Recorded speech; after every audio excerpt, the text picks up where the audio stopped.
Hey friends, if you wish to fix error occurred on GPU ID 100 on Windows 11, then please watch this video. I will guide you through the process. Here's what you have to do. Search for Device Manager in the Windows search bar and open the Device Manager. Expand the list for display adapters. Right click on the first one and update drivers. Right click on the second one and update drivers. Then you can update Windows. So right click on the Start button, select Settings from the menu.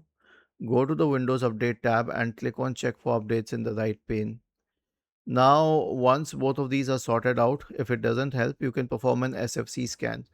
So search for command prompt in the Windows search bar, click on Run as Administrator, type the command SFC /scan now and hit enter.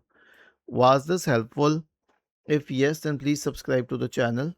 If not, then let us know in the comment section of the video on how we could help you further. Thank you for watching this video and have a nice day.